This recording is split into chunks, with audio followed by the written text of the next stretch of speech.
안녕하십니까. 세종국토개발 대표 전은성입니다. 오늘은 재개발 지역 요즘에 들어가려면 되게 힘들잖아요. 비싸고. 그래서 비싸서 재개발 지역 못 들어가면 지역주택조합 해제 지역에 투자를 해라. 그럼 지역주택조합이 해제가 되면은 뭐 재개발이 될 수 있느냐? 여기에 대해서 한번 알아보는 시간을 갖도록 할게요. 그리고 지역주택조합은 왜 해제가 되기 쉬우며 지금 그 법들의 체계는 어떻게 돼 있는지에 대해서 한번 쭉 보도록 하겠습니다. 우리가 집을 짓는 법은 되게 많아요. 그래서 우리가 처음에 최상위법인데 국토종합계획을 세우면은 거기에 따라 도시들이 기본계획을 세워요. 기본계획을 세우고 그 계획을 이제 확정을 짓는 걸 도시관리계획이라 그래요. 뭐 여러 가지 이제 뭐 그림들을 막 그리는데 그 그림 그린 것들을 확정 짓는 거를 도시관리계획이라 그러고 도시관리계획이 되면 거기에 맞게 이제 사업을 하는 거죠. 사업을 하는 거고 뭐 도시계획 시설사업 빠르게 넘어가겠습니다. 이거 여러분들 알 필요는 없고 그냥 이 정도 있는 것만 대충 그냥 도시계획 시설사업은 뭐 도시가 있으면서 꼭 필요한 시설들이에요. 뭐 도로를 넓힌다든지 학교를 만든다든지 공원을 만들다든지. 그래서 도시 같은 경우는 땅이 꽉 차 있으니까는 뭐 학교를 만들면 어디를 철거를 해야 되고 길을 넓히려면은 막 이제 주택을 우리가 철거해야 되는 경우들이 생기잖아요. 그래서 옛날에 뭐 철거 딱지들이 돌았던 사업 중에 하나입니다. 지금은 이제 그런 것들이 많이 없어졌고요. 이 도시개발 사업은 또 주택을 공급하는 것 중에 여러 가지 방법인데 조합이 아니라 다 수용하는 방법이 있어요. 이런 것들을 도시개발 사업이라 그래요. 뭐 예를 들어 옛날에 그 용산의 철도 정비창이 그렇게 하려고 했었죠. 빠르게 넘어갑니다. 이거 그냥 귀담아 들으실 필요는 없고 그냥 대충만 이해를 하십시오. 그리고 사람들이 이렇게 조합을 만들어서 거기에 있는 소유자들이 회사를 만들어서 하는 사업이 도정법이에요. 도시 및 주거환경 정비법으로 하나의 사람들이 거기에 있는 소유자들이 조합을 만들어서 하는 사업, 이런 게 도시 및 주거환경 정비법에 의해서 하는 사업들이 대표적인 게 주택 재개발과 재건축이죠. 근데 도시개발 사업은 거기에 있는 사람들이 조합을 만드는 게 아니라 어느 한 회사가 다 사버리는 거죠.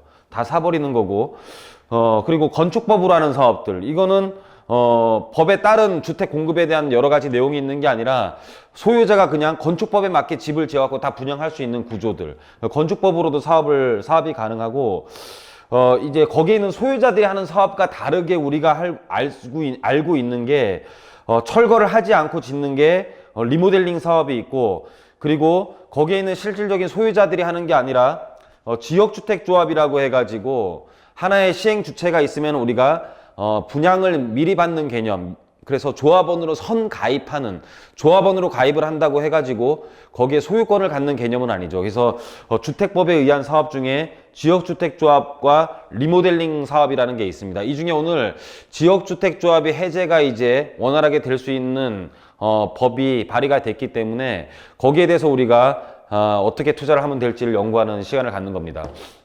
그래서 지역주택조합에 대해서 뭐 여러분들 그냥 안 좋다라고 많이들 알고 있어요. 사실상 별로 안 좋습니다. 그래서 이거 서희건설 홈페이지에서 제가 받아온 건데 이제 그대로 캡처를 한 건데, 뭐 사업 원가 저렴하고 청약 통장 없어도 가능하고 뭐 여러 가지 이런 내용들이 있어요. 그리고 내용들이 있고 뭐 조합 설립 인가는 뭐 어떻게 해야 되고 여러 가지 문제가 있는데 이게 가장 문제가 됐던 것들이 이거죠. 착공을 위한 사업 승인 조건이 95% 토지 확보율이에요. 우리가 재개발이 사업이 잘 안 되는 이유가 거기에 있는 소유자들의 4분의 3의 동의를 얻는 거. 그러니까 그 사람들의 재산을 뺏는 것도 아니고 그 사람들이 같이 분양을 받는다라는 조건에 4분의 3 동의를 얻어야지만 이 사업이 진행되는 게 재개발 재건축인데 소유자들이 분양을 받을 수 있음에도 4분의 3 동의를 얻는 게 굉장히 어려워서 사업이 잘 안 됩니다. 근데 이 지역주택조합은 토지 소유자들이 분양받는 것도 아니고 그 사람들에 대한 95%가 동의를 해서 토지를 나한테 팔아야 되는 거예요. 또는 사용 권한을 나한테 줘야 되는 건데 정말로 어려운 일이죠. 4분의 3 동의도 어려운데 95%를 토지를 확보하는 게 되게 어려운 거예요. 그래서 지역주택조합이 토지를 확보하기 어려운 곳에서는 그러니까는 지방처럼 뭐 평택 이런 데서 지역주택조합 많이 하고 있는데, 그런 데들은 논밭이잖아요. 이런 데들은 좀 토지를 우리가 확보하기가 쉬운데, 서울에서 지역주택조합을 하려면은 그 많은 소유자들의 한 구역에 여러 소유자들이 있잖아요. 주택이 또 거기에 존재를 하고, 이런 데들은 굉장히 어려운 거를 볼 수가 있습니다. 그래서 어려운 거를, 제일 어려운 게 토지 법정 요구 조건이에요. 토지 확보율이 95% 이상 되어야 사업 승인과 100% 토지 모입이 현실화됩니다. 이제 나머지 5%는 실질적으로 이제 우리가 수용할 수 있는 권한을 주는데, 여하튼 간에 토지 확보가 쉽지 않은 곳에서는 지역주택조합은 굉장히 어렵다라는 것을 반증하는 내용이기도 해요. 서희건설 홈페이지에 있는 내용이기도 합니다. 여하튼 간에, 그런데 이렇게 되게 어렵기 때문에 저번 달에 주택법 일부 개정 법률안 박홍근 의원이 총 17명인가요? 17인이 이렇게 발의를 했어요. 발의를 해가지고, 발의를 한 기본적인 내용을 보면, 조합 설립 이전 단계 관리 감독을 강화하는 한편, 조합 설립 인가 요건을 강화하고, 그러니까는 지역주택조합이 애초에 되는 요건을 강화를 하는 겁니다. 애초에 되는 요건을 강화하고, 장기간 사업 지연 시 해산 절차 마련을 했어요. 해산 절차까지 마련을 했기 때문에, 지역주택조합이 거의 없어지는 거나 마찬가지라고 보면 됩니다. 그래서 서희건설이나 여러 기타 건설회사에서는 굉장히 많이 반발을 했죠. 왜냐면은 발주할 수 있는 물량이 줄어들 수도 있기 때문에. 여하튼 간에 그 조합 설립 이전 단계 관리를 강화하고 해산 절차 마련까지 하는 법안을 발의한 상태입니다. 그래서 이 개정안 발의 내용을 보면은 가장 중요한 내용 두 가지를 보면 이거예요.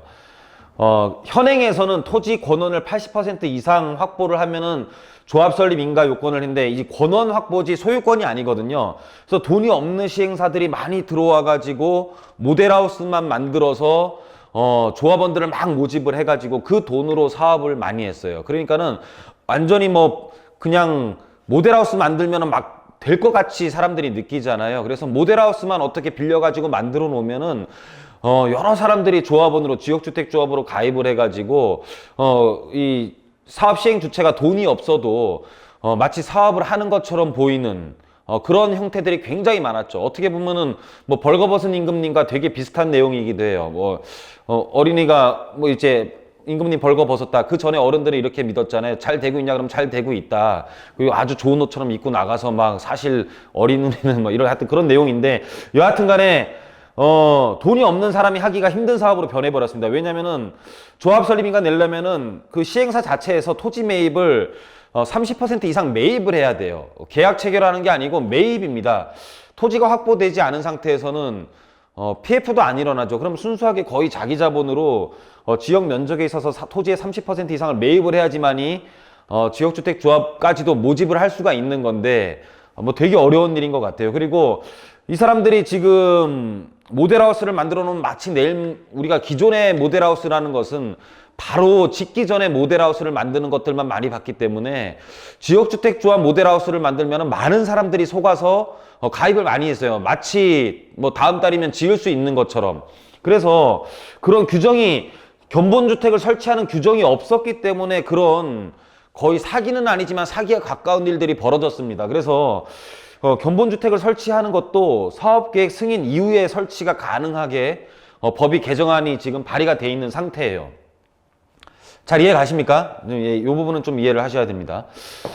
자, 그래서 쭉 관련 개정 법안의 발의 내용을 이렇게 한번 보면, 발의 내용을 한번 보면은 사용 권원족 30% 이상은 그 대지의 소유권을 확보할 것, 그리고 주택조합의 설립 인가를 받은 날로부터 인가를 받았다고 하더라도 3년이 되는 날까지 사업계획 승인을 받지 못하는 경우는 해제를 할 수 있는 조항을, 신설 조항을 발의를 했습니다. 그래서 이제 지역주택조합이 해제가 굉장히 쉬워지는 거죠. 해제가 굉장히 쉬워지는 거고, 또 하나 우리가 살펴봐야 할 뉴스 중에 이런 뉴스가 있어요.